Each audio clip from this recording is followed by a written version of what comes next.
গেল ১৩ আগস্ট সদরঘাট থেকে গ্রেফতার হন সাবেক আইনমন্ত্রী আনিসুল হক ও সাবেক প্রধানমন্ত্রীর বিনিয়োগ উপদেষ্টা সালমান এফ রহমান। সে সময় তাদের সাথে জব্দ করা হয় বিদেশি মুদ্রা ভর্তি ব্যাগ। পরে এ নিয়ে মামলা করে পুলিশ। বৃহস্পতিবার সকালে তাদেরকে ঢাকার সিএমএম আদালতে তোলা হলে কোতোয়ালি থানায় দায়েরকৃত বৈদেশিক মুদ্রা নিয়ন্ত্রণ আইনের মামলায় ৭ দিনের রিমান্ড আবেদন করে পুলিশ। আবেদনের প্রেক্ষিতে ৫ দিনের রিমান্ড মঞ্জুর করেন আদালত।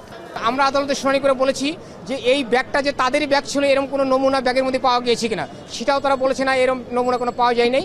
এবং তারা যে জব্দ তালিকা দেখিয়েছে, এরা এই জব্দ তালিকার যে সাক্ষী, তারা এই ঘটনাস্থলে কিভাবে ওইখানে উপস্থিত হলো তারও কোনো ব্যাখ্যা প্রসিকিউশন দিতে পারে নাই।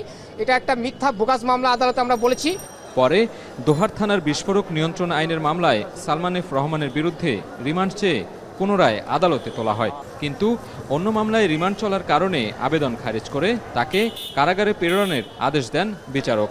তারা কয়েকটি ব্যাগ বহন করে নিয়ে যাচ্ছিল।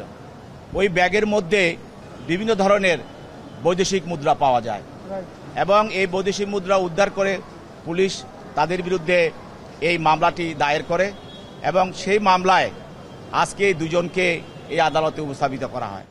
এদিকে রাজধানীর যাত্রাবাড়ী থানায় শিক্ষার্থী সাকিব হত্যা মামলায় সাবেক ওসি আবুল হাসানের ৭ দিনের রিমান্ড মঞ্জুর করেছেন আদালত। এছাড়া সাবেক বিচারপতি শামসুদ্দিন চৌধুরী মানিককে ধানমন্ডি থানার একটি হত্যা মামলায় এবং সাবেক ডিএমপি কমিশনার আসাদুজ্জামান মিয়াকে উত্তরা পূর্ব থানার একটি হত্যা মামলার আসামি হিসেবে নতুন করে গ্রেফতার দেখিয়ে কারাগারে পাঠানো হয়।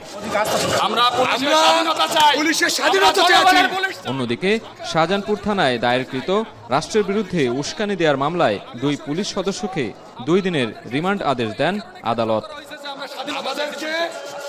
সাজিদ আরাফাত, এখন, ঢাকা।